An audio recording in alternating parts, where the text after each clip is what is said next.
그러니까 저는 기계공학과 박사과정 이지호입니다. 그럼 지금부터 제 박사기 논문 발표를 시작하도록 하겠습니다.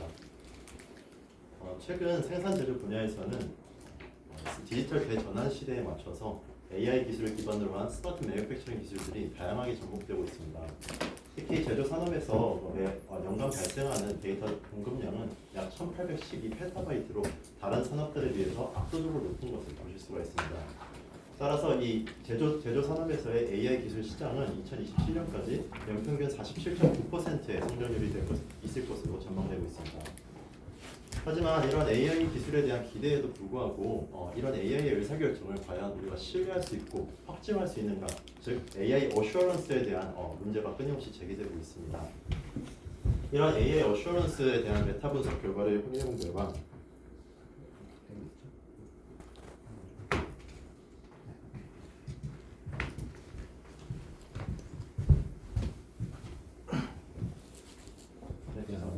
이런 AI 어슈어런스에 대한 최근 메타 분석 연구 결과에 따르면 최근에는 AI의 예측 성능을 향상시키는 연구뿐만 아니라 이 AI의 결정을 얼마나 신뢰할 수 있는지 이 신뢰성을 향상시키는데 굉장히 주목하고 있다는 것을 알 수 있습니다. 또한 최근에는 이 XAI, 즉 Explainable AI라는 키워드가 굉장히 주목받고 있는 인공지능 분야의 그 키워드라고 확인할 수 있었습니다. 이러한 explainable AI, 즉 인공지능의 설명 가능한 인공지능은 말 그대로 인공지능의 의사결정 근거를 얼마나 설명할 수 있고 그렇게 설명할 수 있도록 투명한 알고리즘을 만들 수 있는가에 대한 알고리즘 기술이라고 말씀드릴 수 있습니다. 이런 설명 가능한 인공지능은 특히 이 미 국방 고등연구계획국에서 미래 3대 기술로 선정하면서 매년 7,500만 달러 이상을 투자하는 굉장히 주목받는 기술 분야입니다. 또한 최근에는 이런 딥러닝, 소위 블랙박스라고 불리는 딥러닝 모델들의 설명성을 높이는데 이런 연구가 집중되고 있는데요. 이 딥러닝 알고리즘의 어떤 투명성을 높이는 방법은 사실 여러 가지가 제한되고 있지만 그 중에서도 특히 가시적인 성과를 내고 있는 기법으로는 대표적으로 액티베이션 베이스 메소드, 즉 그 중에서도 클래스 액티베이션 맵과 그의 일반화된 버전인 브래드캠 등이 있습니다. 클래스 액티베이션 맵은 주로 CNN 기반의 분류기에 대해서 분류 결과에 가장 영향을 미치는 인풋 데이터 내 영역을 시각적으로 표시하는 기법으로서 특히 이 의료나 자율주행 분야에서 많은 성공적인 사례들을 보고하고 있습니다. 이 화면에 보이시는 사진은 환자의 흉부 엑스레이 사진입니다. 기존의 AI를 기반으로 한 질병 진단 기술 같은 경우에는 단순히 이 엑스레이 사진을 입력했을 때 이 환자가 병이 있다 없다 유무만 판단했다면은 최근에는 이런 캠 기법들을 활용해서 이 환자의 엑스레이 사진 중에 어느 영역을 보고 폐렴이나 폐기운 같은 폐 질환이 있는지를 검출할 수 있는 결과를 보고하고 있습니다. 또한 이런 캠 기법들은 이 산업 시스템에도 적극적으로 적용되는 시도를 찾아볼 수 있었습니다. 먼저 첫 번째 사진에서 보시면은 이 고속 카메라를 이용해서 촬영된 이 산업 시스템에 대한 촬영 이미지를 이용하여 이 캠 기법이 이 캔틸리버 빔에 작용하는 진동과 이 진동에 의한 어떤 결함들을 가시적으로 보여지는 사례를 보여주고 있습니다. 이러한 어떤 사진들은 사실 이 말 그대로 인간이 육안으로 보고 있는 이 시야와 동일한 이미지를 통해서 가시적으로 보여주기 때문에 매우 직관적이고 이해할 수 있다는 장점이 있지만 아쉽게도 이런 고성능의 카메라들은 이 산업 현장에 많이 적용하는 것이 이 공간적으로나 비용적으로 한계가 있다고 알 수 있습니다. 반면에 이런 우측 하단에 보이시는 결과물은 이 타임 시리즈 데이터에 대해서 타임 프리퀀시 도메인의 스펙트로그램을 통해 이 리니어 모션 가이드의 정상과 결함을 구분하는 이 바운더리 컨디션을 가시적으로 표현한 결과로 볼 수 있습니다. 이러한 스펙트로그램은 실제 주로 시계열 신호로 이루어져 있는 산업 데이터에 대해서 이 평면상으로 나타내거나 이 2D에 적합한 알고리즘을 적용할 때 가장 많이 사용되는 기법입니다. 하지만 이런 주파수 성분들은 물론 이 회전체나 나는 기계 시스템의 중요한 정보들을 매입하고 있는 건 틀림없지만 이것만으로는 이 복잡한 이 산업 시스템의 인과관계를 설명하고 이 고장이나 결함이 발생한 원인을 추론하기에는 한계가 있다고 말씀드릴 수 있습니다. 따라서 이 설명 가능한 인공지능의 알고리즘적인 접근뿐만 아니라 이 기존에 축적되어 있는 이 산업 시스템의 복잡한 인과관계에 대한 지식을 활용하고 또 해석하기 어려운 산업 데이터의 어떤 해석성이나 직관성을 올리는 등의 포괄적인 접근이 필요하다고 말씀드릴 수 있습니다. 따라서 본 연구에서는 설명 가능한 정보학이라는 이름으로 지식 정보부터 정보, 데이터까지 포괄적으로 아우르는 개념의 생산 정보학 방법론을 제안하고 있습니다. 또한 이런 설명 가능한 정보학을 적용하기 위한 대상으로 이 로봇 스폰 용접 시스템을 선정을 하였습니다. 이 로봇 스폰 용접 시스템은 대표적인 자동화 공정 시스템이라고 볼 수 있습니다. 특히 차체 조립 공정에서 차체 한 대당 약 3,000회의 스폿을 용접을 하면서는 굉장히 적극적으로 사용되는 공정 시스템인데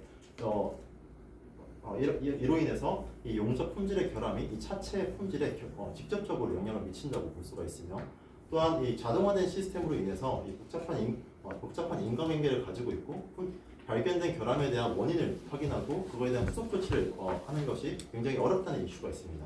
따라서 이 설명 가능한 생산 정보학이 적용될 대상 공정 시스템으로 적합하다라고 말씀드릴 수 있습니다. 네, 따라서 본 연구에서는 본 논문에서는 이 로봇 스폰 용접 시스템에 대한 어떤 설명 가능한 정보학 개념의 스마트 생산 시스템을 개발하기 위해서 다음과 같이 세 단계의 프레임워크를 개발하고 검증하였습니다.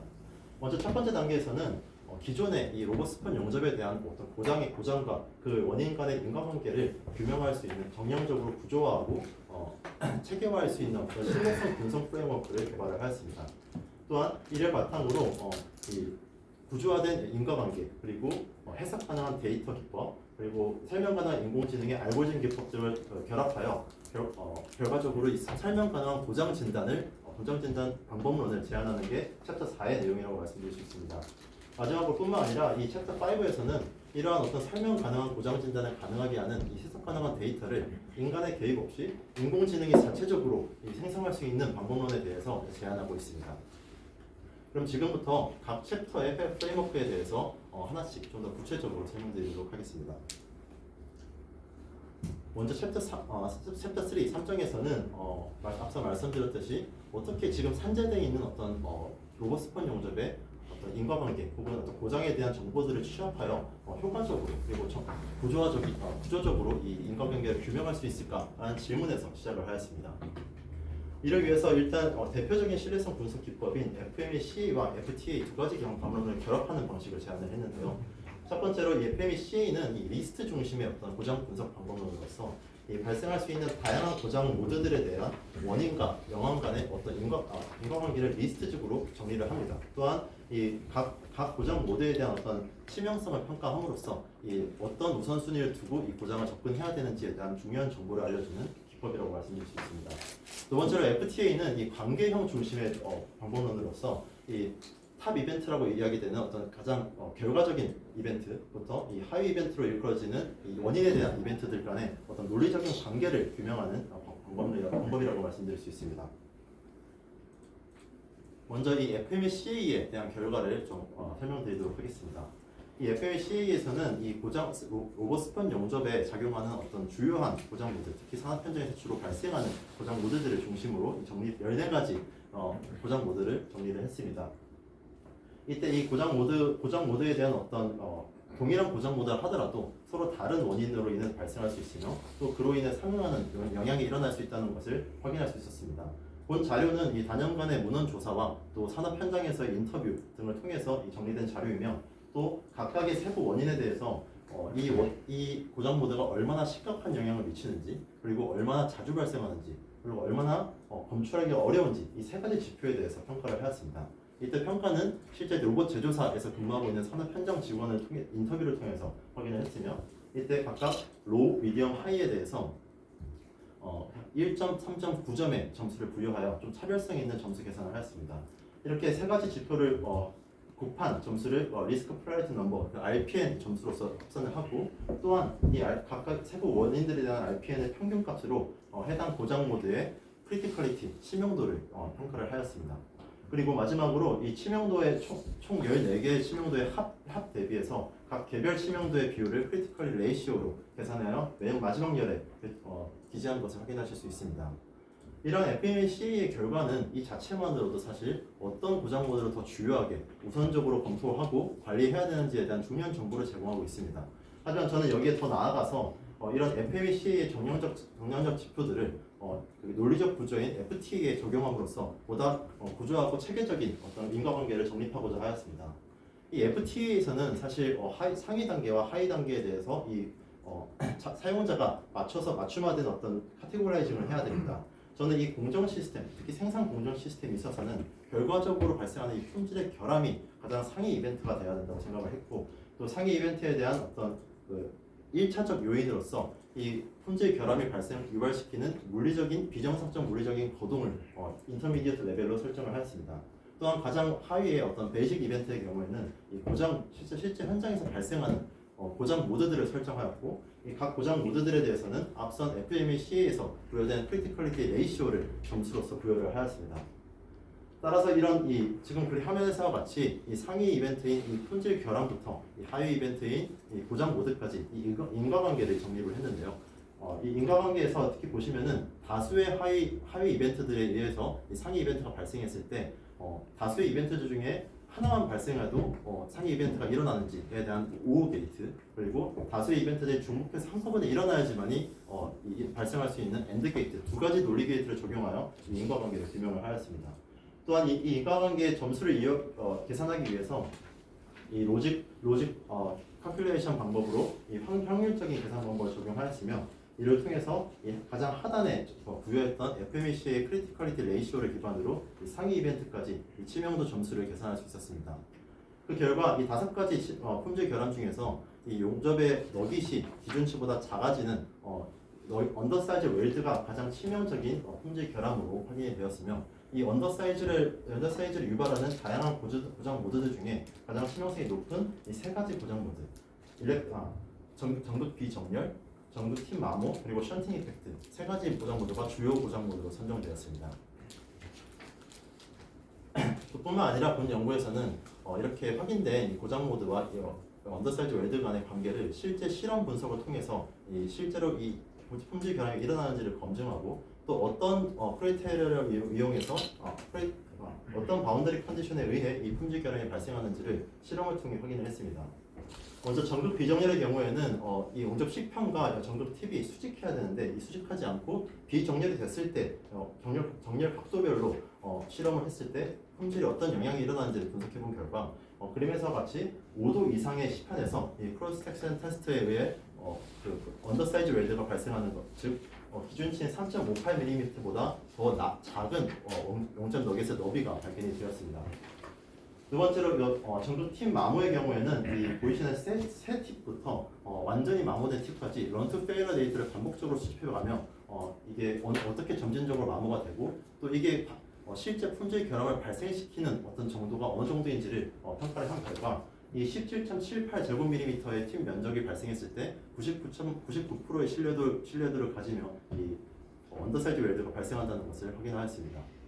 마지막으로 션팅 이펙트는 기존에 용접된 용접점과 현재 용접점이 너무 가까웠을 때 이 기존 용접점으로 이 인가된 전류가 누설되는 현상으로서 용접점 간의 간격을 줄여가면서 실험을 분석해 본 결과 이 10mm 이하의 용접 간격일 때 이 품질 결함이 발생하는 것을 확인하였습니다. 정리하자면 챕터 3에서는 대표적인 신뢰성 기법인 이 FMECA와 FTA를 결합하여 결과적으로 정량적이고 구조화된 인과관계, 즉 코로저리티 널리지를 정리했다고 말씀드릴 수 있습니다. 또한 이를 바탕으로 가장 치명적인 로봇스펀 용접의 품질 결함인 원더사이즈 웰드를 규명을 하였으며, 또 이에 대한 주요 고장 모드인 정극 비정렬, 정극 팀 마모, 그리고 션팅 이펙트 3가지 고장 모드를 규명하였습니다. 이와 같은 어떤 코어절리티는 사실 이 설명 가능한 정보학을 하기 위해서 가장 기초적이고 가장 중요한 정보를 가지고 있습니다. 왜냐하면 인공지능이 출력해낸 정보를 단순히 이 알고리즘적인 접근뿐만 아니라 실제 물리적으로 일어날 수 있는 원인을 추론하기 위해서는 결국 이 근거 자료가 필요하며, 이 근거 자료로서 이 본 3장에서 확인된 어떤 FTA나 정량적인 평가 결과는 중요한 역할을 하고 있다라고 말씀드릴 수 있습니다.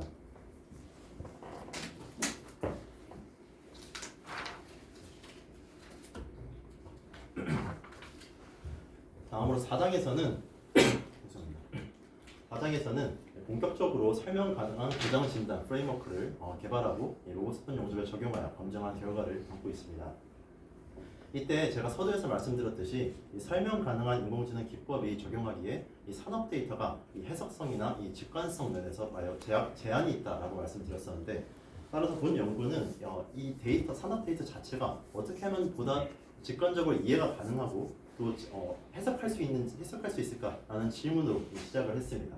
따라서 본 방법론에서는 이 센서 데이터로부터 추출된 정보를 이용해서 이 물리적으로 해석 가능한 에너지 패턴을 시각화시키는 데이터 이미지화 기법을 고안을 하였습니다. 본 데이터 이미지화 기법은 총 3단계로 진행을 됩니다.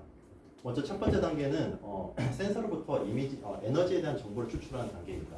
물론 에너지의 유형은 여러 가지가 있지만 그 중에서도 특정 에너지를 이제 선정을 했을 때 그 에너지는 보통 이 공정에서 어떤 특정 시간 내에 공급되거나 배출된 총량을 결정하는 매그니튜드 크기와 또 얼마나 안정적으로 이 에너지가 작용하고 있었는지에 대한 버라이빌리티 변동성이 이 공정의 결과나 품질에 큰 영향을 미치고 있다라는 것을 근거로 하여 이 센서 데이터로부터 이런 에너지의 크기와 변동성에 이론적으로 이 비례관계를 가지는 특징 값들을 추출하는 게 첫 번째 단계에서 수행이 됩니다.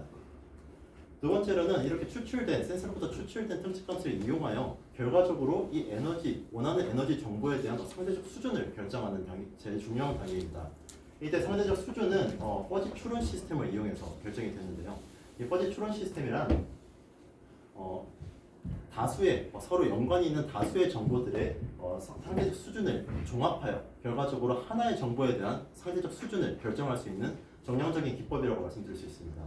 또한 이 상대적 수준이라 할 때 이 각각 낮음, 미디엄, 하이에 대항하는 멤버십 펑션들을 활용하는데 이때 본 연구에서는 이 인풋 멤버십 펑션으로 각각 센서에서 추출된 에너지 드리븐 피처들을 할당을 시키고 이러한 서로 관련된 비례하는 어떤 에너지 피처들을 종합하여 결과적으로 에너지에 대한 크기나 변동성에 대한 어떤 상대적 수준을 결정하도록 합니다. 사실 이렇게만 말씀드리면 좀 헷갈리실 수가 있기 때문에 제가 좀 예시로 A라는 에너지에 대한 크기가 어떻게 정량적으로 평가가 되는지에 대해서 간단히 예시를 들어 말씀을 드리도록 하겠습니다.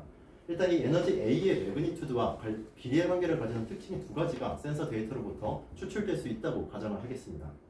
이때 말씀드렸듯이 각 피처들은 이 인풋 멤버십 펑션에 할당이 되게 되는데 즉 말해서 이 피처들에 대해서 새로운 데이터로부터 추출된 하나의 특징값이 입력되었을 때 해당 특징값이 상대적으로 큰지 작은지를 결정할 수 있는 임정 멤버십 펑션들이 정의가 되어야 됩니다. 이때 이 상대적 수준, 이 값이 크냐 작냐라고 말을 하기 위해서는 이 중간 수준을 먼저 정의를 해야 됩니다.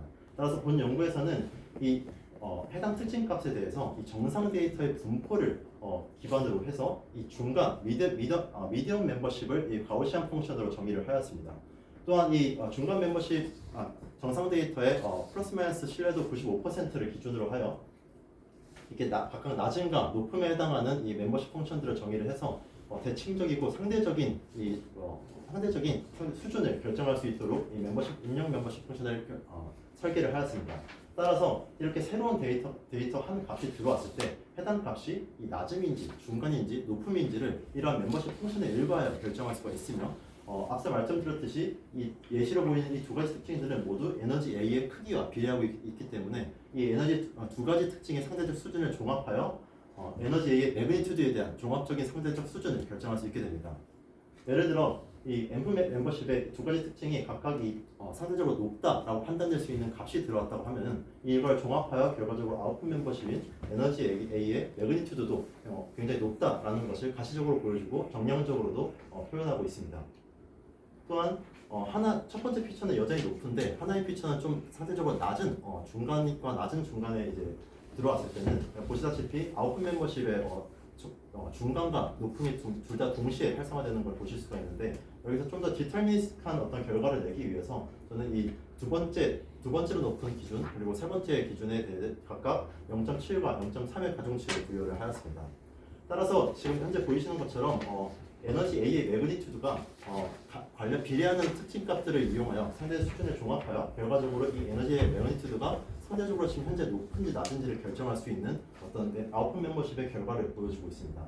마찬가지로 이 에너지 A의 매그니튜드뿐만 아니라 버라이빌리티 변동성도 동일한 방식대로 비례하는 특징을 이용하여 이 추출을 할 수가 있고 이렇게 추출된 두 가지의 아웃풋 멤버십 펑션을 각각 가로 세로로 배열하게 되면은 그림에서 같이 이 2차원상의 패턴을 가시화시킬 수 있게 됩니다. 지금 현재 보이시는 이 화 패턴은 이 십자가 패턴으로 각각 이제 매그니튜드와 이 버라이블리티 둘 다 중간에 멤버십이 활성화됐다는 것을 표현하며 또한 이 직관적으로 해석했을 때 현재 에너지가 이 매그니튜드 크기와 변동성 면에서 각각 정상 상태에 비슷하다, 정상 상태이다 라는 것 좀 직관적으로 해석할 수가 있습니다. 반면에 이러한 기역자 쉐입은 현재 에너지가 굉장히 과도하게 높고 과도하게 크고 또 변동성도 불안정하다라고 말씀드릴 수가 있으며 이뿐만 아니라 이 퍼지트럴 시스템에 의해서 결정된 어떤 정량적인 값에 의해서 무수히 많은 유형의 패턴들이 존재할 수 있다고 말씀드릴 수 있습니다. 또한 이러한 패턴은 적용하고자 하는 대상 시스템에 주요하게 작용하는 에너지 유형 수에 따라서 자유롭게 떼었다 붙였다 할 수 있는 확장성을 가지고 있습니다. 그래서 따라서 이 본 논문에서는 이 퍼즈 기반의 에너지 패턴 이미지, 줄여서 FEP 데이터라고 명명을 하였습니다.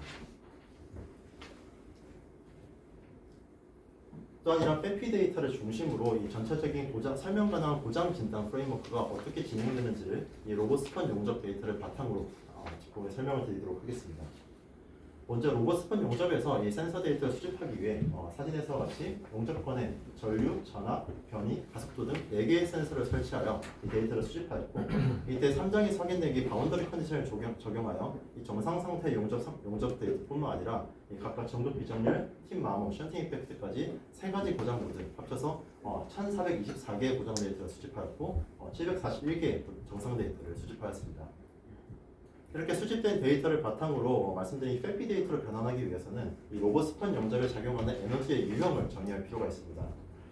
일단 이 로봇스펀 용접은 이 저항 스펀 용접으로서 이 줄 히팅 프린시플에 의해 결정되는 어떤 용접 공정이기 때문에 이 일렉트릭 에너지가 가장 지배적으로 적용되고 있다고 볼 수 있고 또한 이 많은 문헌에서 이 전극 가압 방향의 어떤 운동 에너지가 이 너겟의 포메이션, 너겟의 형성 과정에 크게 영향을 미친다고 알려져 있기 때문에 이 전기 에너지와 운동 에너지를 먼저 선정을 하였고 또한 이 일반적으로 이 저항 스펀 용접에 대한 분석을 할 때 이 동저항이라고 불리는 다이나믹 리지스턴스 커브를 보고 이제 많이 이 물리적 거동을 설명을 하는데 이 중에서도 이 두 번째 커브와 두 번째 변곡점으로 보이는 이 베타 피크가 굉장히 중요한 지표로 사용이 되고 있습니다.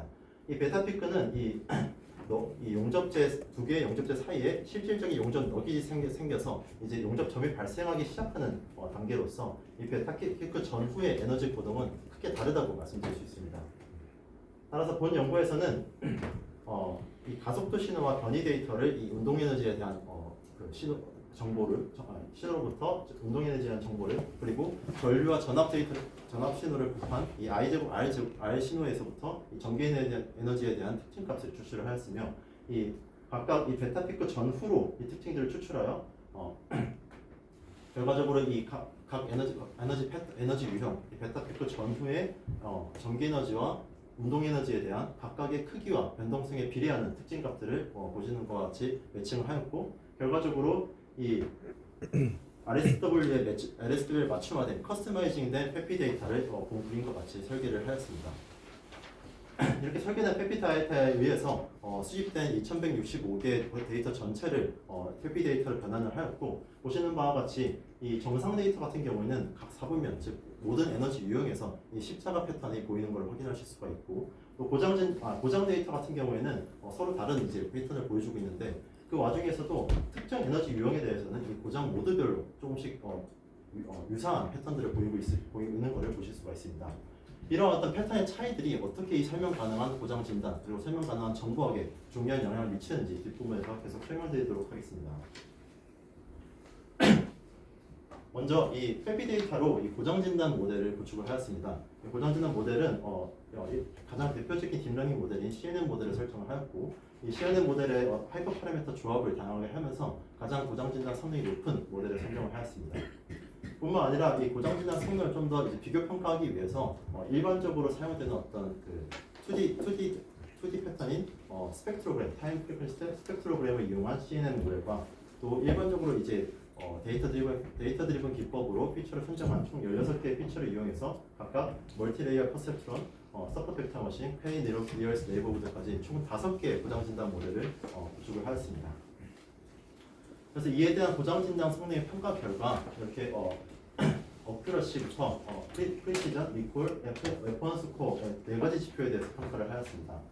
이때 네 가지 지표 모두 이 제한된 회피 CNN 모델이 이제 높은 성능을 보이는 걸 볼 수가 있는데 그 중에서도 이 리콜, 즉 실제 비정상 실제 고장 데이터 중에서 얼마나 놓치지 않고 부정상으로 진단을 했는지, 즉 이 고장 진단에서는 정상 데이터를 고장으로 잘못 진단한 거는 그냥 넘어갈 수 있지만 고장을 정상으로 잘못 진단하는 경우가 더 치명적이기 때문에 이 리콜 분야가 더 높다는 것은 고장 진단 성능에 있어서 매우 중요한 역할을 미치는 것이고, 예상하건대 이 회피 데이터가 자체가 이 앞서 말씀드렸듯이 정상 데이터의 분포를 기반으로 이제 생성이 되기 때문에 이 고장 고장 이상 상황에 대해서 좀 더 민감하게 반응하고 있는 게 이 CNN 데이터에 반영된 게 아닌가라고 예측을 하고 있습니다.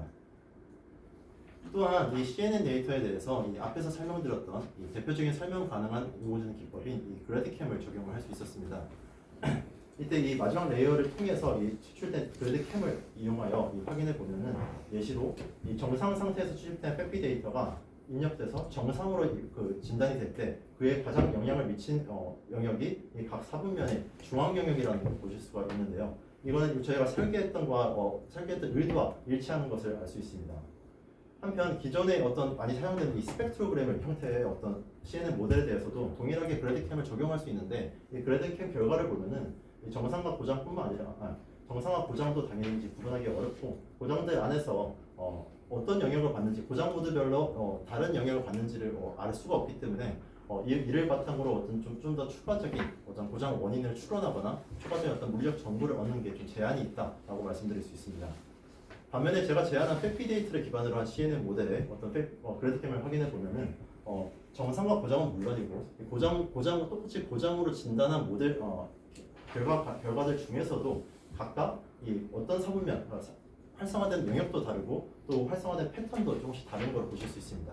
이러한 상이한 패턴들은 이 결과적으로 이 물리적인 기존에 이제 구축되어 있는 물리적인 어떤 근거 자료, 즉 코저리티의 논리지를 통해서 매칭해 보면은 이 자동으로 그 고장의 원인을 추론해 볼 수가 있습니다. 특히 이 3장에서 분석했던 이 언더사이즈 웰드에 대한 FTA 구조를 다시 한번 살펴보면은 혼재 결함인 이 탑 이벤트와 이 고장 모드인 하위 이벤트 간의 이 사이에 이 비정상적인 물리적 고동들이 있는 것을 확인하실 수 있는데요. 이 비정상적인 물리적 고동들은 말 그대로 물리적 현상이기 때문에 이 에너지의 관점에서 다시 한번 설명될 수가 있습니다. 예를 들어 insufficient current density 이 PV2는 주로 전극을 처음 이제 닿아서 전류를 인가할 때 용접을 위한 전류 패스가 불충분하게 일어났을 때 하는 어떤 현상으로서 이 베타 피크 전에 전기 에너지 측면에서 이 매그니튜드와 버라이빌리티 모두 굉장히 정상을 대비해서 낮다라고 이야기할 수가 있고, 마찬가지로 로스 오브 리퀴드 메탈은 한참 녹이 형성되는 과정에서 녹아 있는 용접 금속이 갑자기 밖으로 배출되는 현상으로서 급격하게 이 운동연료 측면에서 급격하게 이 변화가 생기고 이 매그니튜드의 크기도 정상 데이터에 비해서 과도하게 크다라고 볼 수가 있습니다.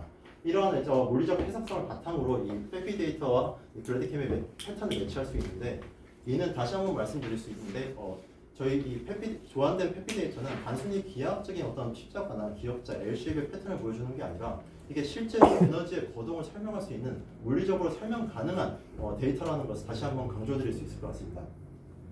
또한 이러한 물리적인 어떤 패턴들과 매칭을 시켰을 때 이 그래드캠의 결과를 매칭을 시켜보면은 물론 먼저 전극 비정렬의 경우에는 이 2사분면 즉 베타 피크 전에 전기 에너지가 크게 활성화되는 걸 보실 수 있고, 이는 앞서 설명드렸던 insufficient current density PV2와 매칭될 수 있는 경우를 볼 수 있습니다.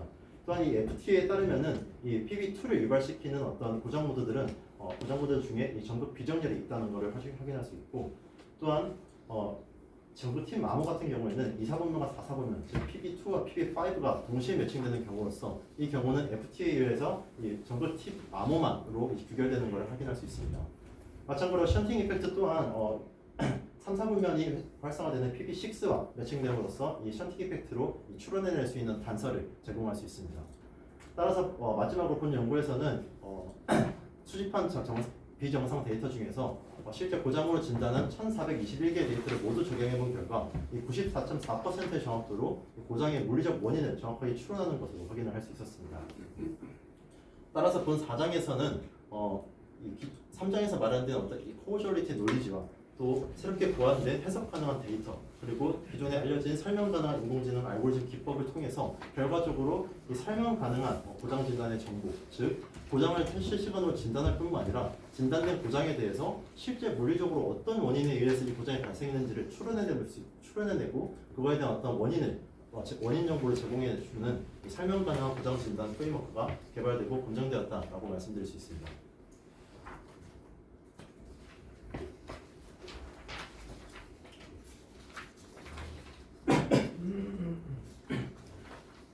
다음으로 5장에서는 이렇게 설명 가능한 고장 진단 핵심적인 역할을 했던 회피 데이터를 인공지능이 생성하는 방법에 대해서 프레임워크를 구축을 했습니다. 이 본격적인 데이터 생성 프레임워크를 말씀드리기에 앞서 저는 이 산업 데이터의 데이터 생성에 대해서 주목했던 두 가지 관점들이 있었습니다. 이 두 가지 관점에 대해서 먼저 좀 소개해드리면은, 일단 이 데이터 생성이라는 것은 최근 AI 분야에서 가장 핫하다고 말해도 과언이 아닐 겁니다. 특히 이 미국 콜로라도 예술 대회에서 이 사진이 미술 1등상을 차지했던 이 작품이 사실은 인간의 붓터치를 하나도 하지 않은 인공지능이 단 몇 분 만에 만들어낸 이미지가 논란이 됐었고, 오른쪽에 있는 이미지는 제가 이 오픈소스 그 데이터 생성 프레임워크인 달리를 이용해서 직접 항공모형을 하는 고양이 사진을 생성한 결과입니다. 그러면 이 사진들을 봤을 때 저희는 바로 즉각적으로 이제 이야기할 수 있어요. 와, 굉장히 대단하다, 잘 생성했다라고 말할 수 있는데, 즉 이 생성된 데이터의 가치를 판단할 때 있어서 사실 이 정량적으로 KL 다이버전스나 이런 어떤 분포의 유사도뿐만 아니라 좀 더 고차원적으로 이 데이터가 굉장히 실제 같다, 하지만 실제로 존재하지 않다, 이런 판단을 내릴 수 있는 어떤 근거가 있어야 됩니다. 즉 이 생성된 데이터 자체가 직관적으로 이해가 가능해야 한다라고 말씀드릴 수 있는데요. 반면에 화면에 보시는 이 신호는 제가 이 대표적인 데이터 생성 네트워크인 겐을 이용해서 생성해낸 엑셀러레이션 시그널입니다. 물론 여기에 어떤 디프럭시에이션이나 어떤 파형들이 실제 벌써 데이터 같다라고 말할 수도 있지만, 사실 이 산업 데이터는 이걸 데이터를 보고 저희가 감상하는 게 목적이 아니기 때문에 이 데이터의 활용성이나 이 데이터가 잘 만들어졌는지에 대해서 이 데이터만 보고 판단하기가 어렵습니다. 따라서 이런 데이터의 어떤 산업 데이터의 직관성이 떨어지는 문제가 이 데이터 생성에서도 분명히 작용하고 있다라고 말씀드릴 수 있으며, 이를 기반으로 할 때 제가 제안한 회피 데이터는 이 데이터 자체가 시각적으로 저희가 물리적으로 거동이 설명 가능한 에너지의 패턴을 보여주고 있기 때문에 이 데이터 생성 측면에서도 굉장히 유리한 데이터 유형이다라고 말씀드릴 수 있습니다.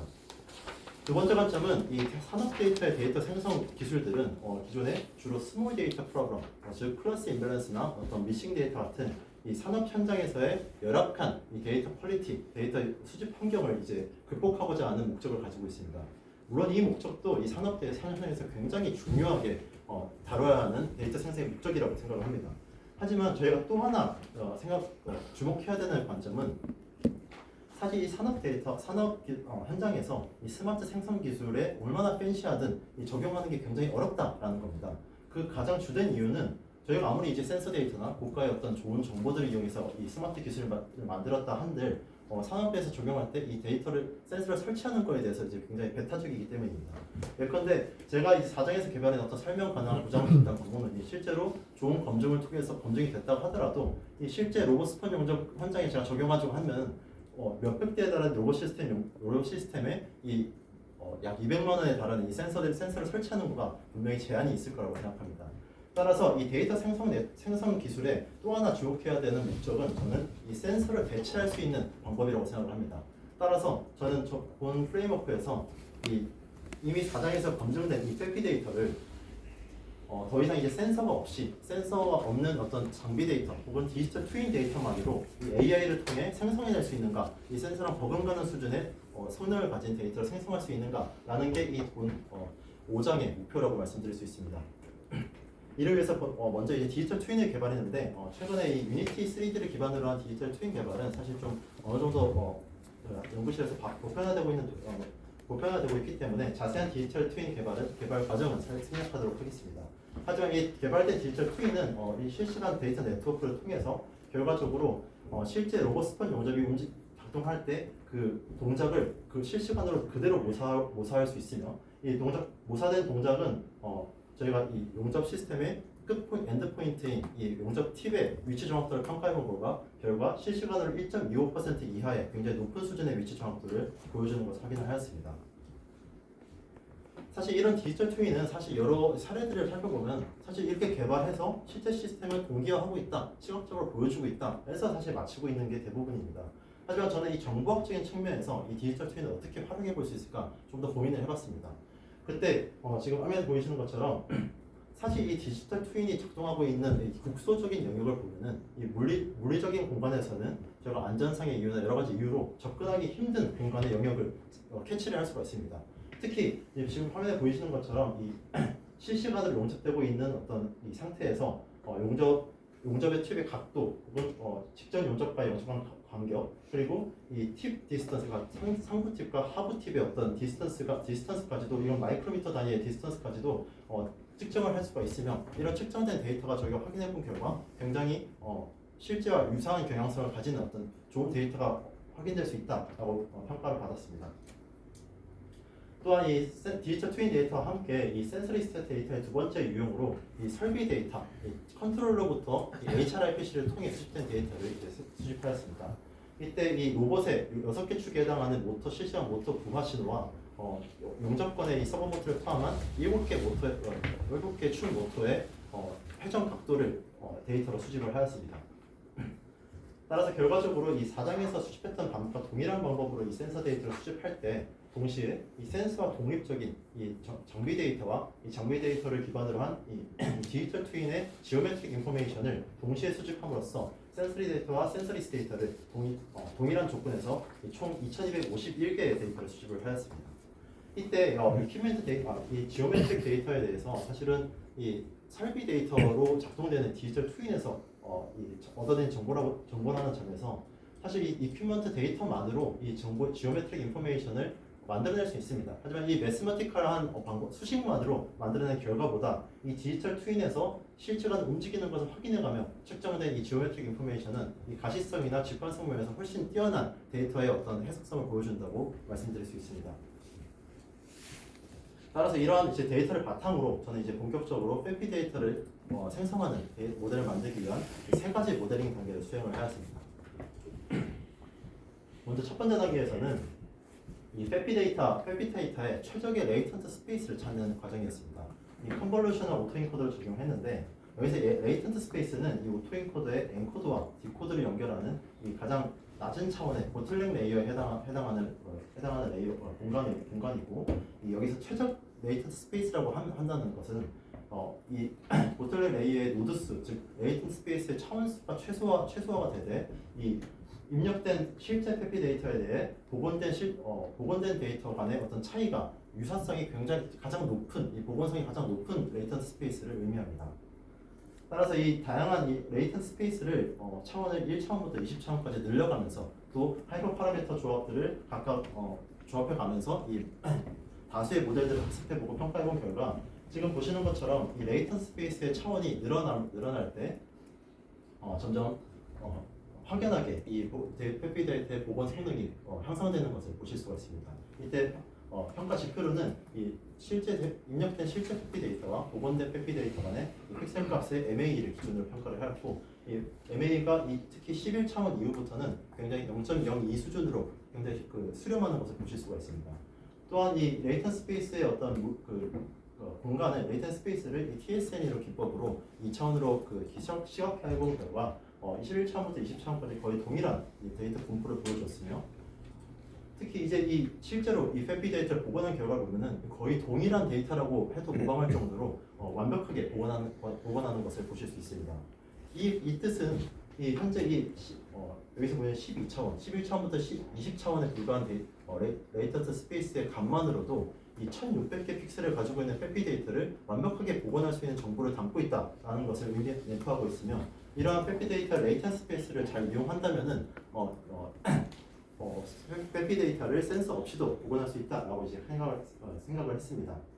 따라서 1차 모델링에서는 이 11차원부터 20차원에 해당하는 레이턴트 스페이스를 모두 후보로 올려서 2차 모델링에 이제 적용을 하였으며 2차 모델링에서는 이 수집된 센서리스 데이터, 기존의 이 레이턴트 스페이스는 이 센서로 만들어진 페피 데이터를 엔코더를 통해서 출력되는 값이었다면은 이를 무시하고 이 레이턴트 스페이스만을 이 센서리스 데이터로 근사시키는 이 예측 모델을 1D CNN 모델로 구축을 하였습니다.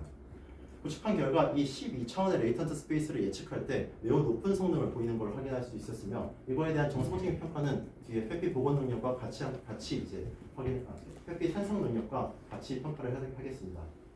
따라서 이렇게 1차 모델링에서는 이 페피 데이터의 가장 압축된 그리고 가장 복원 성능이 우수한 레이턴트 스페이스를 찾고 또 2차 모델링에서는 이 센서리스 데이터만으로 이 레이턴트 스페이스상의 값을 예측해내는 모델을 만들었습니다. 그럼 이제 이 엔코더로부터 오토 엔코더에서 이 레이턴트 스페이스 이후의 레이어, 디코더 레이어들을 떼어내서 이 센서리스 데이터의 프리딕터에 리콤바이닝을 시키게 되면은 결과적으로 이 센서 데이터의 독립적인 센서리스 데이터만으로 이 페피 데이터를 생성하는 이 네트워크를 만들 수가 있었습니다. 이렇게 만들어진 네트워크로 생성된 페피 데이터에 대한 성능을 평가하기 위해서 저는 이제 두 가지 관점에서 평가를 했습니다. 먼저 첫 번째는 그래서 이 생성된 페피 데이터가 센서 없이도 생성된 페피 데이터가 센서의 페피 데이터, 고가의 페피 데이터를 대체할 만큼 유사한가라는 측면에서 이제 평가를 해봤었는데 일단 정량적으로는 픽셀 값의 차이로서는 이 MA는 0.06337 그리고 MA absolute 퍼센테이지로는 8.53% 내의 어떤 정량적인 평가를 확인하였고 뿐만 아니라 정성적으로 봤을 때 이 레이턴트 스페이스 상에서 이 노란색으로 표시된 실제 이 센서를 기반으로 만든 페피 데이터가 위치하는 점과 이 하늘색으로 표시된 센서 없이 센서리스 데이터만으로 근사시킨 위치가 거의 겹쳐질 정도로 근사하게 위치하고 있다는 걸 보실 수 있으며 결과적으로 만들어진 이 페피 데이터는 이 센서 페피 데이터와 이 센서리스 페피 데이터 간의 아주 미약한 차이 외에는 거의 동일한 패턴들을 보여주고 있습니다. 그래서 해석의 의미상으로서는 거의 차이가 없을 수준의 어떤 패턴을 동기화하는 것을 모사하는 것을 볼 수 있었고 또한 이 고장 모드와 이 용적 품질의 용적 상태를 구별할 수 있는 특징 지연의 에너지 패턴에서는 거의 일치한 패턴들을 확인할 수 있었습니다. 또 두 번째 관점에서는 이 페피 데이터를 페피 데이터에 대한 보장 성능 측면에서 이 성능을 평가하기 위해서 추가적으로 이 데이터 세트를 수집을 하였습니다. 즉, 이 추가적으로 수집된 100개의 데이터 세트는 이 센서와 매칭되는 어떤 센서리스 데이터의 페피 데이터를 만드는데 모델링 작업에 전혀 참가하지 않은 새로운 데이터에 대해서 평가해본 결과 여전히 각 고장 유형에 어울리는 이 에너지의 거동이 설명이 되는 이 페피 데이터가 센서리스로 만들어질 수 있는 걸 확인할 수 있었습니다. 여기서 주목해야 되는 점은 사실 이 센서리스 데이터는 앞서 설명드렸듯이 이 장비의 어떤 조인트 앵글 그리고 모터 로드 그리고 디지털 튜닝을 통한 이 지오메트릭 인포메이션 이런 기하학적 정보나 이 설비 정보만 불과했었는데 이러한 정보를 이 페피 데이터를 복원했을 때 앞서 4장에서 말씀드렸던 이런 물리적인 에너지 거동을 설명할 수 있는 즉 용접점 내부에서 발생하는 에너지의 거동을 설명할 수 있는 데이터로 변환한다는 점에서 이 정보학 측면에서 굉장히 크게 시사하는 바가 있다라고 말씀드릴 수 있습니다. 또한 이런 고장 성능 측면에 이제 확인해본 결과를 말씀드리겠는데 먼저 일단 수집됐던 2251개 데이터 중에서 80%의 데이터를 사용해서 고장 진단 모델링을 하였고 또 20%의 데이터를 밸리데이션 데이터, 방금 말씀드렸던 추가 데이터를 테스트 데이터로 고장 진단 성능을 평가하였습니다. 평가 결과 각 그래프에서 초록색 바는 이 센서를 기반으로 만들어진 원래 기존의 페피 데이터고 중간에 어떤 강조된 진한색의 파란색은 센서리스를 기반으로 만든 페피 데이터의 고장 성능 그리고 하늘색 데이터는 이 센서리스 데이터에서 페피를 변환하지 않고 그 센서 데이터 자체만으로 이 고장 진단 모델링을 하고 고장 진단 성능을 평가한 결과입니다. 보시다시피 이 고장 진단 측면에서도 실제 정성적으로 봤던 바와 유사하게 센서 데이터 페피와 거의 유사한 수준의 고장 진단 성능을 보여주고 있었으며 또한 주목할 것은 동일한 센서 데이터를 이용했음에도 불구하고 AI를 통해 페피 데이터를 변환한 데이터에 비해 그대로 장비 데이터와 디지털 트윈 데이터를 그대로 사용했을 때는 이 고정 진단 측면에서 현저하게 성능이 떨어진다는 것을 볼 수 있습니다. 바꿔 말하면은 이 센서 데이터를 이 페피라는 데이터로 변환시킴으로써 기존의 사용성이 다소 떨어지는 이 장비 데이터, 센서리스 데이터를 훨씬 더 유용하게 만들어질 수 있다는 것도 같이 내포하고 있습니다. 네, 마지막으로 이러한 저희가 이제 제안드렸던 방법론들을 어떻게 하면 좀 더 사용자들한테 가시적으로 직관적으로 보여줄 수 있는 것을 위해서 이 디지털 트윈을 이용한 사이버 피지컬 AR 인터페이스를 이제 개발을 하였습니다.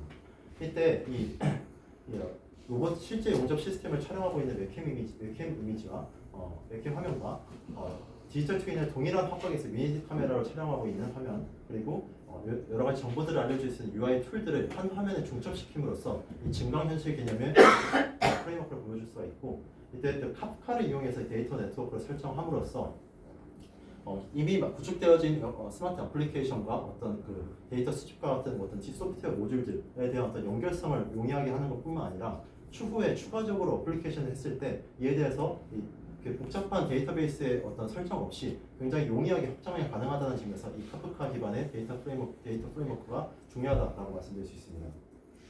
마지막으로 이렇게 만들어진 사이버 피지컬 AI 인터페이스를 통해 이 정보를 가시화하는 동영상을 시연 동영상을 말씀드리면서 끝내겠습니다.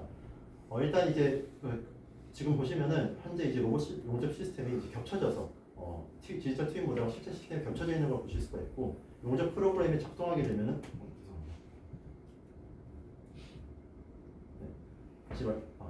일단 용접 시스템의 불투명도를 조절해 봤을 때 이 디지털 트윈 모델이 이 실제 용접 시스템과 겹쳐져서 중첩 상태로 있다라는 것을 보실 수가 있고, 이 용접 프로그램이 작동하기 시작하면은 실시간으로 동기화된 디지털 트윈과 실제 용접 시스템이 이 동작이 동기화되어 있기 때문에 보시는 것처럼 마우스를 이제 올렸을 때 해당하는 디지털 트윈의 모델이 활성화되며, 그걸 클릭했을 때 실제 컨트롤러에서부터 수집된 데이터를 데이터 네트워크를 통해서 실시간 정보를 모니터링할 수가 있습니다.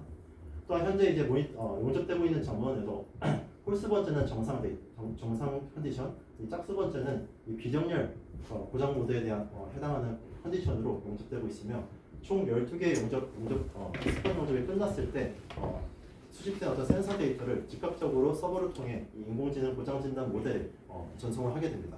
또한 이제 전송된 이제 센서 데이터는 인공지능을 통해서 이 품질 결과 분석 결과가 이제 나타나며, 클릭을 했을 때 12개의 스폰 용접점에 대해서 각각 이 정상과 고장에 대한 어떤 그 판별 결과와 함께 앞서 사전에서 설명드렸던 이 팩피 데이터의 글래드캠, 그리고 이 고장으로 진단되었을 때 단순히 고장 진단 결과뿐만 아니라 이 FTA를 통해서 추론된 이 고장 모드, 즉 고장 원인들을 추론하는 결과까지 제공하는 것을 보실 수가 있습니다. 이렇게 12개 점 모두에 대해서 이 평가하는 것을 시연한 영상을 보실 수가 있고, 또한 이뿐만 아니라 이 끝났을 때 이 디지털 트윈을 바탕으로 방금 수행했던 이 용접 프로그램을 재생하는 리플레이 기능을 추가를 했습니다. 그러니까 이 리플레이 기능에서는 실제 물리적 공간에서는 이 용접 중에 가까이 근접할 수 없는 매우 국소적인 용접 범위까지도 자유롭게 시점 이동을 하며 접근할 수가 있으며, 이 실시간으로 이 움직이는 설비 정보와 디지털 트윈 정보를 바탕으로 앞서 5장에서 개발했던 데이터 생성 네트워크를 통해 이 팩피 데이터를 생성하고, 그 팩피 데이터를 고장 진단 모델에 넣었을 때 결과를 가시적으로 보여주고 있습니다. 네, 따라 정리하자면은 본 연구에서는 세 가지 프레임워크를 통해서 이 설명 가능한 생산 정보학에 대한 어떤 방법론을 제시하고 있습니다.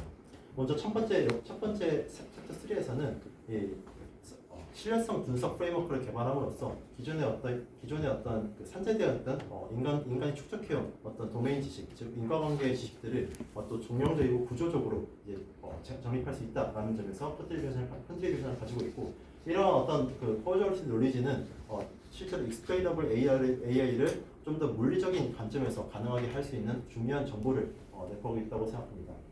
다음으로 이 설명 가능 고장 진단 프레임워크에서는 알고리즘적인 접근뿐만 아니라 이 기존의 지식 정보를 활용하고 또 데이터 자체를 해석 가능한 형태로 만드는 방법론을 적용함으로써 이 실제로 즉각적으로 고장 진단을 함과 동시에 진단된 고장에 대한 어떤 물적인 원인을 추론할 수 있는 고장 진단 프레임워크를 새롭게 제안하였습니다. 마지막으로 데이터 제너레이션 프레임워크는 이러한 설명 가능한 고장 진단을 가능하게 하는 핵심적인 팩피 데이터를 만들었다라고 뿐만 아니라 이 센서를 대체한 어떤 장비 데이터와 디지털 트윈만으로 이 데이터 생성을 할 수 있다라는 것에서 산업 전용성에 기여를 했다라고 말씀드릴 수 있습니다. 또한 조금 더 큰 관점에서는 이 기존의 이 데이터, 정보, 지식으로 비교되는 어떤 이 피라미드에서 새롭게 기존의 축적된 지식을 바탕으로 이 인공지능과 소통할 수 있는 정량화된 어떤 논리지를 다시 재구축하고 그러한 인공지능의 설명 가능한 정보를 바탕으로 이를 가능하게 하는 데이터를 재정의함으로써 새로운 어떤 데이터, 정보, 지식의 어떤 순환 구조를 시사할 수 있다고 말씀드릴 수 있습니다. 마지막으로 오늘 발표드린 어떤 내용들은 사실 로버스폰 영접에 국한되어 굉장히 케이스 연구적인 어떤 사례를 말씀드렸지만 사실 저는 이제 방법론을 고안을 하면서 다양한 어떤 확장성을 고려하고 일반화시킬 수 있는 방안들을 계속해서 고민하고 있었습니다. 따라서 이 향후에는 이 방법론이 보다 좀 더 다른 쪽에 확장되고 일반화시킬 수 있는 방법에 대해서 고민을 해볼 텐데 우선 첫 번째는 이 회피 데이터가 가지고 있는 정보 자체가 사실 이 에너지의 특정 에너지의 크기와 버라이어티, 변동성만을 가지고 있지만 사실 이 로버스폰 영접 외에 다른 어떤 매니팩처링 시스템이나 다른 어떤 거에는 좀 더 다른 영역들이 주요하게 영향을 미칠 수 있습니다.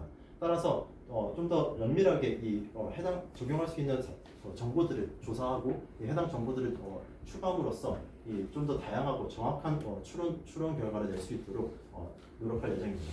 마찬가지로 이 방법론들에 대해서도 사실 이 로버스폰 영접의 도메인 지식을 활용해서 스폰 영접에 대한 어떤 결과물을 냈지만 다른 매니팩처링 시스템에 대해서도 충분히 적용성이 있다라고 생각합니다.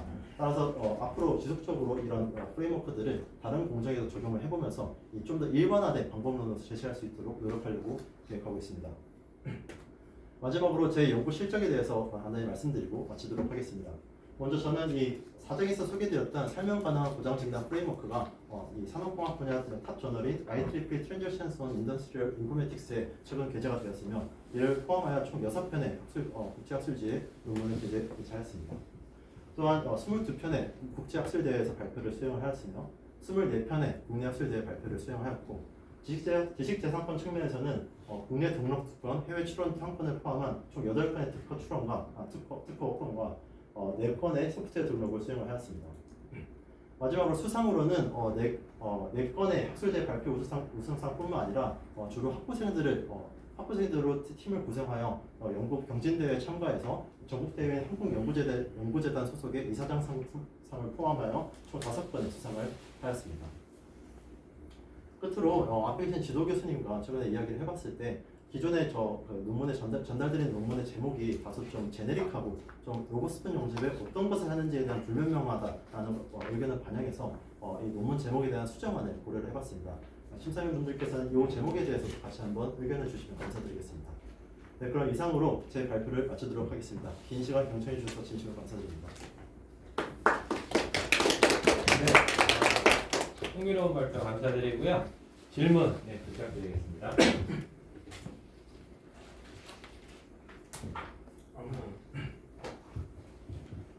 저기 위원부터 하시죠. 저는 위원님 네. 먼저 하셔야 된다고 그러셔가지고. 예. 그래서 시간이 조금 있습니다. 네, 한 30분 있어가지고요. 네. 또 위원장이셔서 랩업은 하셔야 되니까 짧게 하셔서 5시 반 전에 마치죠. 제가 할까요? 아주 잘 들었습니다. 내용이 너무 충실하고 그동안 엄청 많은 연구를 또 신청을 했는데 아직도 제가 이제 그 페피라는 게 사실은 이 박사과정의 핵심 아니겠습니까?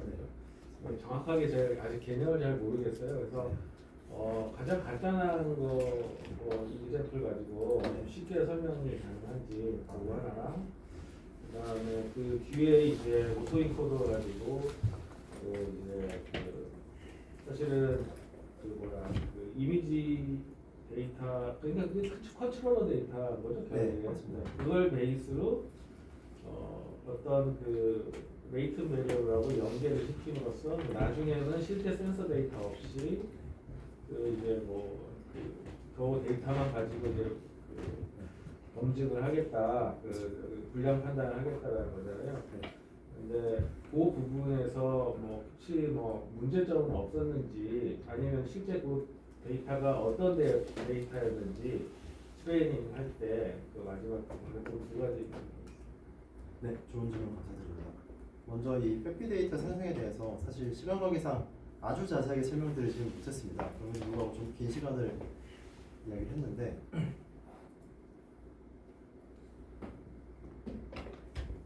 사실 다시 좀 짧게 설명을 드리면은 이 특징 값을 추출하는 것은 일반적으로 하고 있는 이제 데이터 드리븐 기법이지 않습니까? 그 중에서 이제 특징을 선택할 때 기존에는 이제 저희가 구분하고자 하는 어떤 클래스만의 어떤 p-value라든가 클래스 간의 어떤 구분성을 짓는 기준 혹은 모델의 성능을 높이는 기준을 통해서 선택을 하는 것과 달리 본 방법론에서는 이 특징을 선택하는 기준에서부터 이 차이점을 좀 가지고 있습니다. 그래서 이 물리적으로 해석이 가능한 이 특징들을 먼저 선정을 해야 되는데 예를 들어서 운동 에너지가 이제 2분의 1 mv 제곱이라고 했을 때 m은 일반적으로 이제 매스가 컨스턴트니까 이 V에 해당하는 비례하는 것이 이 운동 에너지에 비례한다라고 볼 수가 있고 이 V에 그러면 이제 V와 이제 V에 대한 크기 그리고 V에 대한 변동성 이분값에 비례하는 특징 값들을 이제 추출한다라고 볼 수 있습니다. 예를 들면은 이 속도기 때문에 말 그대로 이 가속도를 접근했을 때 속도 값이고 또 변이를 미분했을 때 또 속도이기 때문에 오히려 이제 속도를 미분한 이 가속도 값이 이 운동 에너지의 변동성에 해당하는 특징 값이다라고 이론적으로 말을 할 수가 있습니다. 하지만 이런 이론적인 값들은 사실 말 그대로 이론이기 때문에 이런 거에 대해서 뭐 바로 즉각적으로 적용을 했다 해서 저희가 원하는 어떤 물리적인 거동을 나타내기 힘들 것입니다. 그래서 그렇기 때문에 저는 이제 페피 데이터에서 이 상대적인 수준을 이야기를 하자. 상대적인 수준도 여러 가지로 이제 상대적이다라는 표현을 할 수 있겠지만 저희가 하는 건 결국에 정상과 고상의 구분이기 때문에 이 정상 데이터는 이제 많이 수집할 수 있고 클래스 인밸런스 측면에서도 정상 데이터를 기준으로 했을 때 일반적으로 어떤 특징 값이 이제 예를 들어 어떤 특징 값이 한 5에서 25 정도의 어떤 분포를 가지고 있었을 때 잘 안 보이지만 여기서 이 파란색 특징 값 x축이 5에서 25라고 이제 이야기를 했을 때 만약에 한 5 이하의 값이 들어오게 된다면 이것은 정상 상태를 기준으로 일단 작은 값이 들어왔다라고 볼 수가 있습니다. 이 값이 이 입력 멤버십에 들어가게 되면은 이 x축 스케일이 실제 이 해당하는 정상 분포의 일부에서 결정됐기 때문에 이 파란색 x축 스케일은 이 파란색 특징 값의 스케일과 동일하고 이 초록색 스케일은 이 초록색 분포와 동일하다는 볼 수 있습니다. 따라서 이거는 스케일에 인베런트하게 해당 값이 들어왔을 때 이 특징은 정상 데이터를 일구하여 작다라고 말할 수 있는지 아니면 중간이라고 말할 수 있는지를 결정할 수 있게 되는 겁니다. 그렇기 때문에 해당 특징 값이 새롭게 데이터가 새로 수집돼서 그 데이터에서 추출된 해당 특징 값이 예를 들어서 5면은 이 특징 값은 작고 또 동일한 데이터에서 이 초록색 특징 값을 했는데 얘는 이제 같이 낮음이라 했다면은 이 두 가지 모두 낮다라고 말할 수 있으며 이런 연관된 특징 값이 둘 다 낮기 때문에 마찬가지로 이 에너지 A의 매그니튜드는 결과적으로 낮다라고 이제 상대적 수준을 이야기할 수 있게 된다라는 게 이제 이 페피 데이터의 메인 아이디어라고 보실 수 있습니다. 따라서 이 페피 데이터에서는 이 데이터 특징 추출, 그러니까 데이터를 선정하는 것부터가 사실 굉장히 수동적인 노력이 들어가는 연구라고 볼 수 있습니다. 그래서 굉장히 노메인들레지도 필요하고 이 물리적인 이 지식도 필요한데 그렇기 때문에 제가 사실 5장에서 이 페피 데이터를 좀 인간의 수동적인 특징 추출이나 이런 수동적인 수고를 좀 덜고 에너지 자체가 센서리스 데이터만으로 AI만으로 근접할 수 있는 데이터를 좀 제안을 했습니다. 또 이제 두 번째 답변을 드리자면은 사실 방금 말씀드렸듯이 이 페피 데이터를 AI 센서리스 데이터, 설비 데이터와 AI만으로 센서 없이 만드는다라는 어떤 취지를 말씀을 드렸었는데 사실 그런 거에 대한 한계점은 발표에서 말씀드리지 않았지만 여러 가지가 있었습니다. 일단 완전히 센서리스를 해방했느냐라는 측면에서는 분명 우려가 있어요. 왜냐하면 일단 기준이 될 만한 센서를 기반한 페피 데이터가 있어야 되는 첫 번째 한계점이 있고 두 번째는 사실 그러면은 이 하나의 센서 데이터만 가지고 페피 데이터를 복원했을 때 충분히 이제부터는 물리적으로 가능한 데이터를 이제 엔코더 데이터나 설비 데이터를 만들어낼 수 있느냐 했을 때 거기에 대한 일반화는 저는 아직 부족하다고 생각합니다. 왜냐하면은 이 데이터는 말 그대로 제가 수집한 데이터가 세 가지 고장 모드의 일거에서 수집된 데이터를 바탕으로 수집이 됐기 때문에 거기에 일거한 에너지 유형들은 설명을 여전히 할 수 있지만 그 범위를 벗어난 에너지의 어떤 거동이나 물리적 거동은 설명하는데 어려움이 있을 거라고 판단을 합니다. 다만 이 모델링을 하는 측면에서는 저는 생각 외로 굉장히 무수한 성능을 냈는데 사실 저도 좀 놀랐습니다. 이 정도로 거의 동일하게 데이터가 생성될 수 있을 거라고 생각하지 못했는데 그 측면에서는 저도 이제 AI, 인공지능 기법 사실 이 하이퍼 파라미터 조합 이 그리스 서치라고 했었지만 제가 계산해보면 총 이 연구를 진행하면서 한 2,400개 정도의 모델을 만들었습니다. 그래서 하루 종일 이제 딥러닝 컴퓨터나 여러 가지 컴퓨터들이 돌려가면서 하다 보니까 그 중에 성능이 낮은 모델들이 태반이었고 어쩌다 몇 개씩 이제 좋은 성능의 모델들이 이렇게 좋은 생성 능력을 보여줬다고 말씀드릴 수 있습니다. 그러니까 아까 그 이제 2차원으로 네. 두 개를 매핑할 때 가로축은 매그니튜드고 네. 그다음에 세로축은 베리빌리티 이렇게 네, 한 거예요. 네. 그래서 앞서 설명드렸던 이런 연관된 특징들로 이 결과적으로 그 어떤 상대적 수준을 나타내는 게 이게 하나는 매그니튜드와 관련된 특징들만으로 세트를 구성해서 이 매그니튜드에 대한 상대적 수준을 나타내고 또 하나는 이 버라이빌리티에 관련된 특징들만 이용해서 버라이빌리티에 대한 상대적 수준만 결정해서 이렇게 각각 독립적으로 결정된 상대적 수준을 이용해서 이 가로축과 세로축이 배열을 했을 때 이 2차원 평면으로 이제 가시화된 패턴이 나타날 수 있다라고 말씀드릴 수 있습니다. 이렇게 하면 이제 이 이미지를 가지고 이제 어떤 고장 모드가 생기면 이 이미지가 정상하고는 비정상하고 이제 서로 네. 이 이미지가 다르다라는 거. 맞습니다. 그러면 이제 다양한 고장들이 있을 텐데 네. 이거 이제 이미지로 우리가 이거를 구분을 하기 위해서는 이 이제 레졸루션이라든지 아니면 그러니까 똑같은 서로 다르게 봐야 되는데 사실 같이 보일 수도 있고 좀 비슷한 고장이면은 이게 좀 비슷하게 보일 수도 있고 그러니까 이게 성능이 좋으려면 어느 정도의 레졸루션을 가져야 되는 그런 기준이 있는지 그다음에 그동안 했던 거 기반으로 봤을 때는 충분하다. 근데 이게 서로 다른 고장 모드인데 같게 보는 것도 있었나 그런 궁금한 점이 좀 있어요. 좋은 질문 감사드립니다.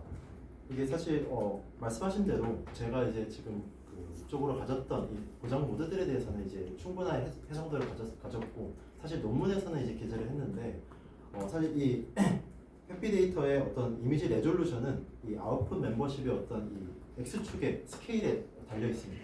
이 X축 스케일을 제가 유저 디파인드라고 이제 정의를 했는데 다만 이 X축 길이를 이제 너무 적게 하면 레졸루션이 낮아질 거고 높게 하면은 이 데이터 자체 이미지 사이즈가 너무 커져서 이 데이터 처리 성능이 이제 할 거기 때문에 사실 논문에서는 적당한 수준의 스케일을 고려해야 된다라고만 이제 작성을 했었는데 말씀하신 대로 이 고장 모드들 간에 동일한 고장 모드들 간에도 이 차이를 보여주는 어떤 레졸루션이 어떤 영향이 있는지에 대해서는 제가 이 픽셀들의 값에 대해서 좀 분포들을 확인해보고 이 분포장의 차이에서 이 레졸루션이 적절한지 안 한지 한 번 더 확인해볼 수 있을 것 같습니다. 그런 내용을 조금 더 확인해보고 이 내용에 담아서 수정하도록 하겠습니다. 논문에는 게재할 때 논문에는 있었습니까?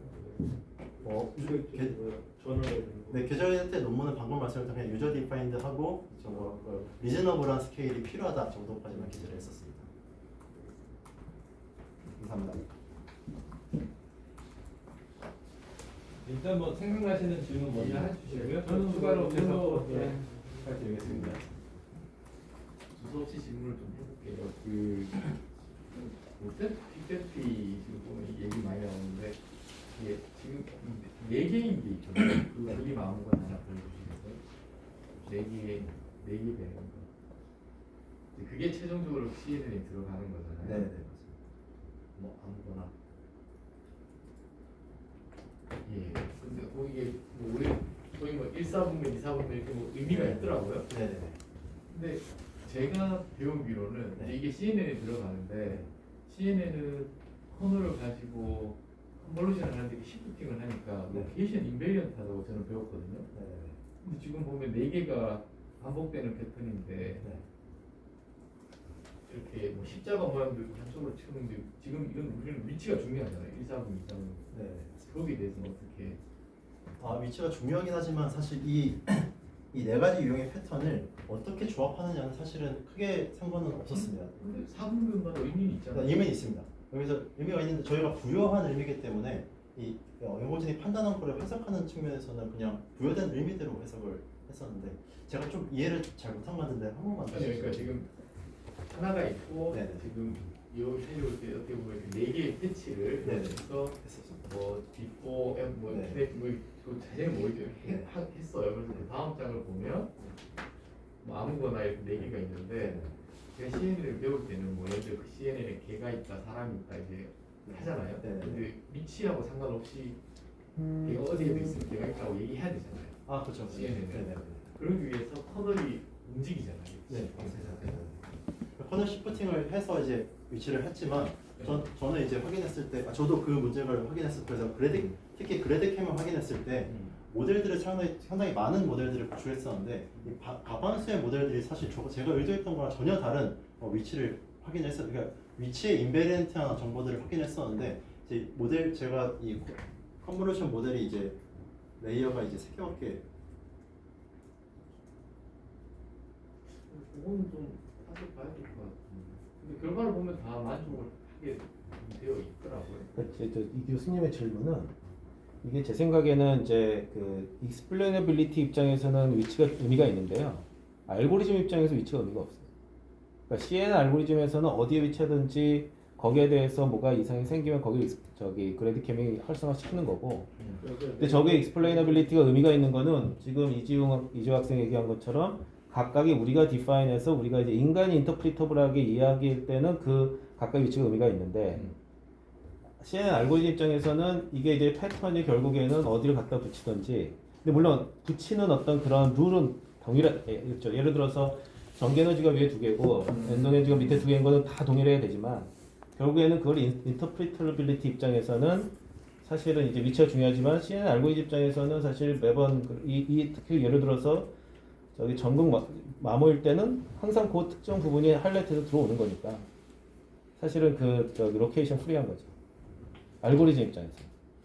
만약 그 스페이셜 제가 좀 보충 답변을 로케이션 드렸습니다. 인베리드 한 부분이 저도 실제로 많이 확인됐는데 이 특정 몇 개 모델에서는 이런 제가 의도했던 모델들 위치대로 위치에 의도한 영향을 미쳤어요. 특히 이제 스펙트럴 같은 경우에는 말씀하셨듯이 이제 어떤 위치에 따라서 결정되기보다는 그냥 어떤 위치가 항상 그런 이 구분 디스팅션한 것들이 있기 때문에 결정되는 모델들도 있었던 반면에 이 페피 데이터에서 했을 때 몇 가지 모델들에서 그런 제가 뭐 여기서 뭐 마지막에 그런 게 아니라 한번 고민을 해보려고. 예 맞아요. 좋은 질문이에요. 네. 전체를 하나로 생각하면 위치가 바뀌면 서로 다른 거로 생각하지 않을까요? 근데 처음에 스웨이닝을 지을 때 하나가 이렇게 4개를 패치를 붙여가지고 이렇게 좀 비슷한 이렇게 십자가도 있고 뭐 이렇게 기역자, 미역자도 있어가지고 하여튼 그래서 다음으로 넘어가겠습니다.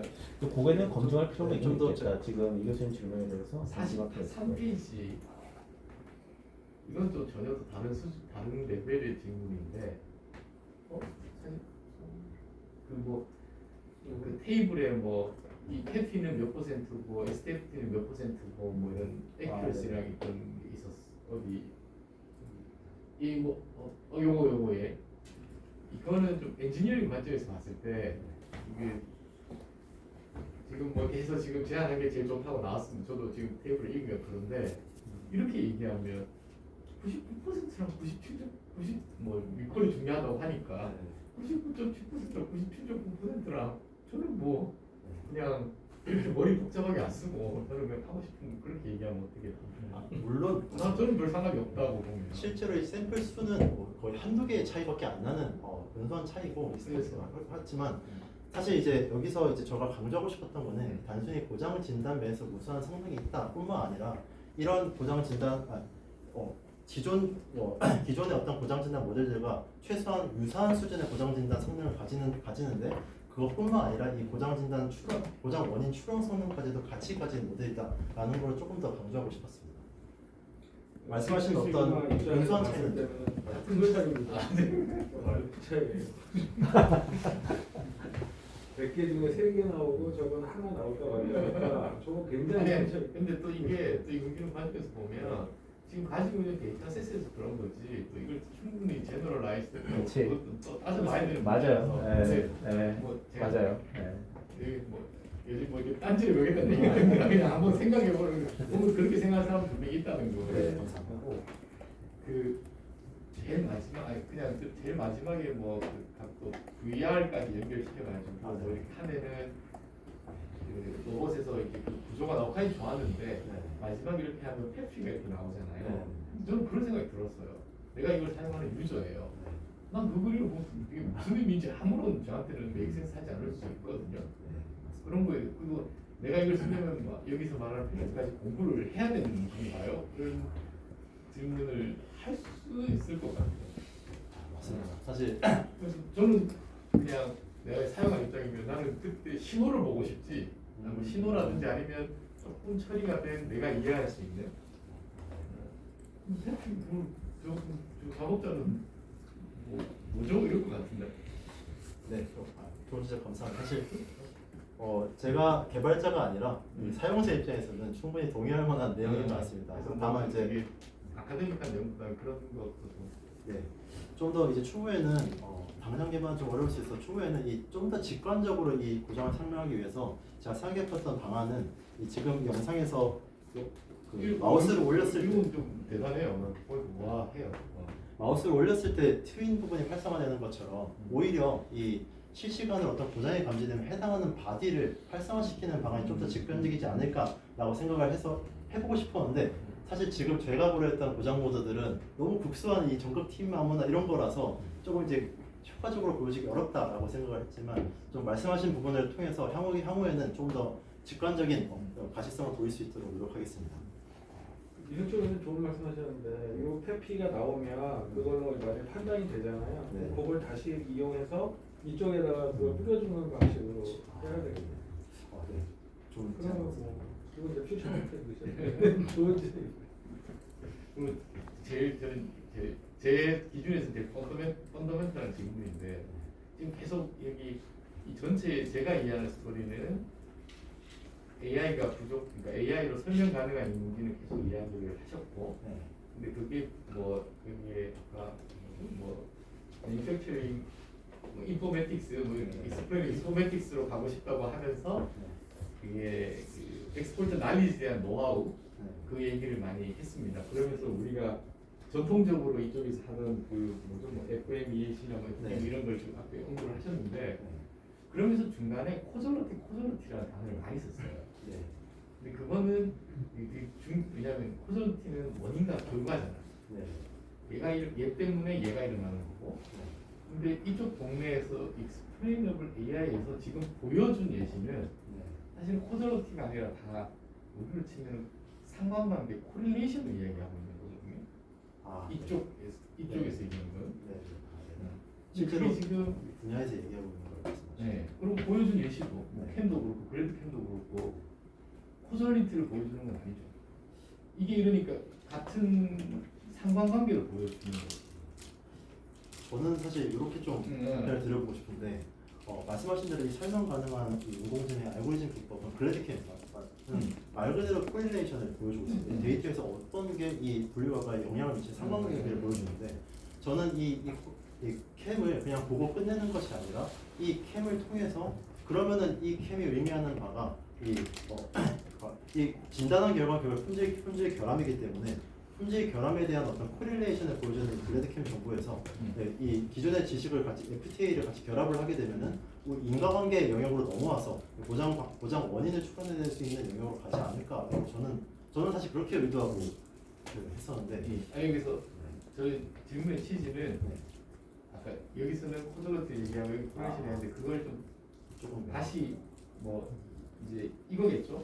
다시 그 관점에서 돌아가서 내가 그걸 작성을 할 때 뭐 좀 그렇게 시리어스하게 엄밀하게 안 보고 썼는 게 있는지를 좀 한번 따져볼 필요가 있을 것 같아요. 네, 알겠습니다. 질문 감사합니다.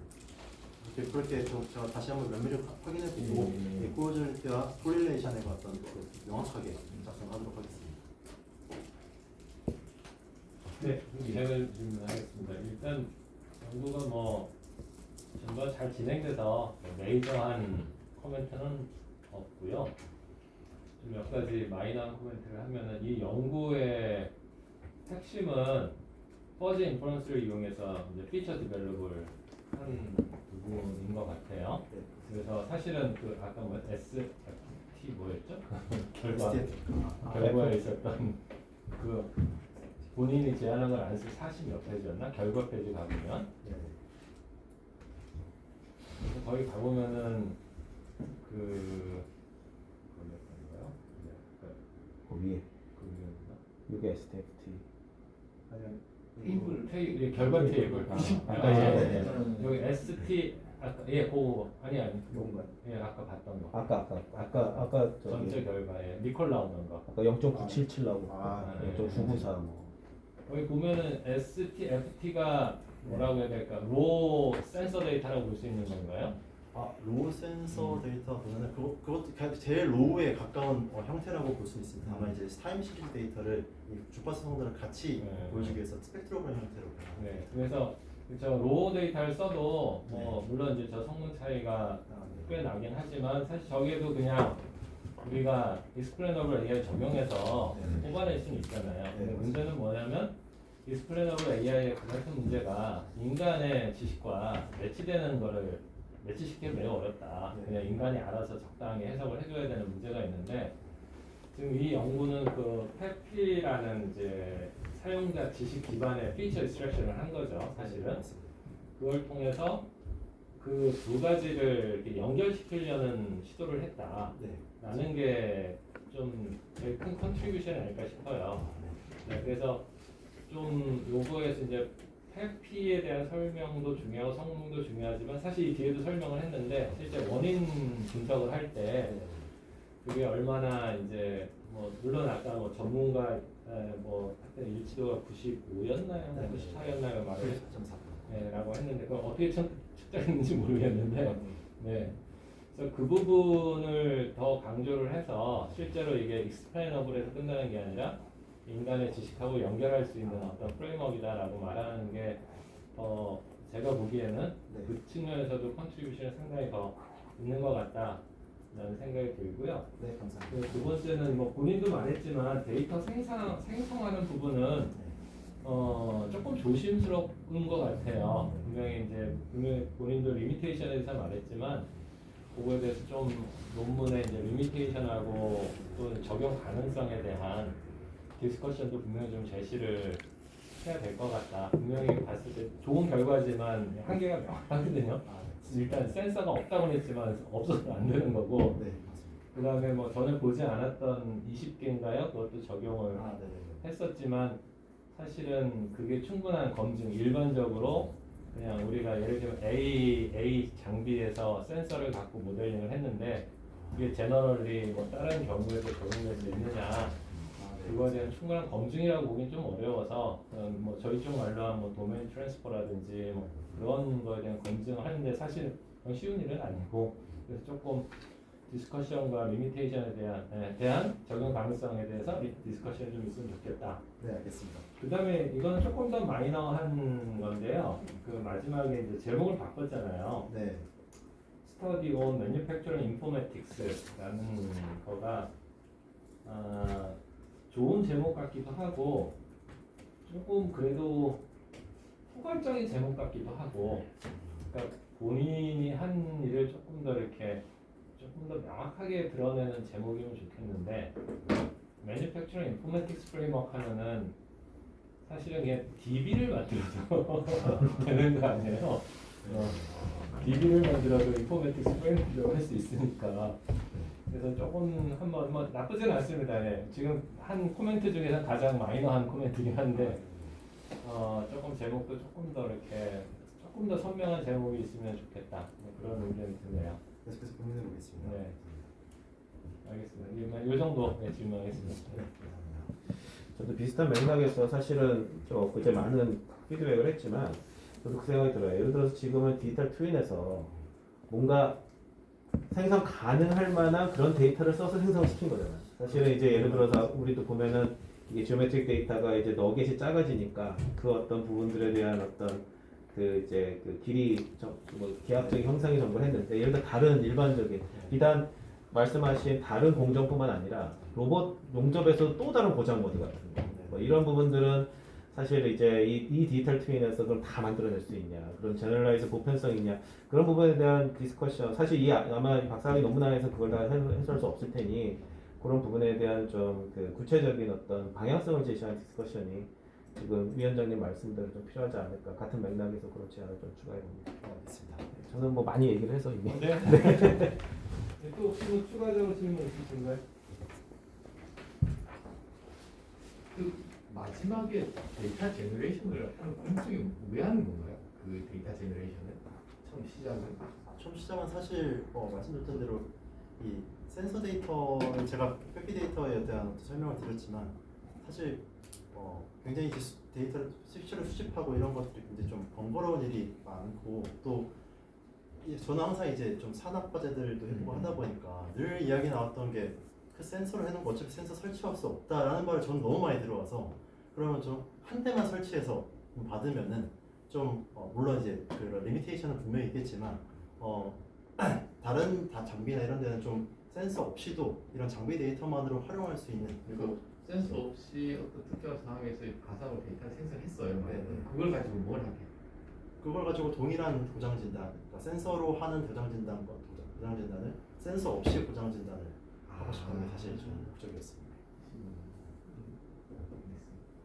센서를 달아놓는 게 쉽죠. 저희가 요즘 이제 LG랑도 자문을 하고 현대차랑도 자문을 하는데 맨 주는 게 PLC 데이터 1초에 한 개 받는 거, 뭐 2초에 한 개 받는 거 그거 갖고서는 이제 뭐 해보라고 하니까 저도 요즘 서버도 마찬가지고 센서 데이터 더 전류되기. 그래서 사실 데이터 제너레이션은 굉장히 핫한 뭐 다 아시겠지만 토픽인데 이게 늘 어렵습니다. 뭐 요즘 뭐 저희가 뭐 오토인코더든 뭐든 뭐 베리어블 뭐 오토인코더 VA든 뭐 하는데 그런 부분에 대해서 늘 특히 이제 클래스 임밸런스도 많고 고장 데이터 너무 적고 정상 데이터 너무 많고 이제 그런 부분들에 대해서 늘 도전이 돼서 그러면 질문이 지금 시츄에이션은 한 대인데 그 한 대에는 센서도 있는 거잖아요. 그러면 그냥 예를 들어 PLC 데이터로 인풋 컨트롤 인풋이라고 하고 센서에서 오는 거 이제 그 상황을 미믹해서 그렇지. 이제 PLC 데이터인데 센서가 없는데 데이터 나왔다고 가상으로 나오고 그걸 가지고 진단을 하잖아요.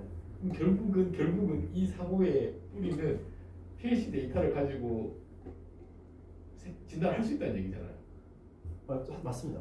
그래서 제가 이 사실 그래서 우리가 업샘플링이라는 개념도 넣고 뭐 여러 가지 이제 그런 게 들어간 거예요. 근데 업샘플링도 사실은 그냥 일반적인 게 아니라 또 이제 나름대로 기법을 적용해서 하기도 하고 맞아요. 교수님 말씀대로 맞고 사실은 이제 그거를 디지털 트윈 같은 경우는 우리가 사실 그걸 통해 가지고 얘가 내부적으로 뭐 매스매티컬한 어떤 매니플레이션 할 수도 있는데 디지털 트윈은 그걸 좀 더 직관적으로 또 사람이 휴먼 프리 왜냐면 저 어떤 로봇의 거동이나 이런 걸 다 기계학적 모델링하면 복잡하니까 그걸 하니까는 디지털 트윈의 활용성을 하나 더 발견했다라는 어떤 그런 측면으로 우리가 얘기를 할 수 있는 부분도 될 수가 있어요. 저는 오히려 그 부분이 이 PLC 데이터, 설비 데이터가 사실 고장 진단 데이터로 활용을 사실 첫사 반영 때부터 해봤는데 잘 안 되더라고요. 근데 그 설비 데이터의 활용성이 오히려 해보니 보니까 센서 데이터만큼이나 적어도 이 적용한 조건 내에서는 확인이 됐기 때문에 이 오히려 생성의 관점보다 그 장비 데이터의 활용성을 높이는 관점에서 조금 더 이 컨트리뷰션이 있다라고 생각을 했습니다.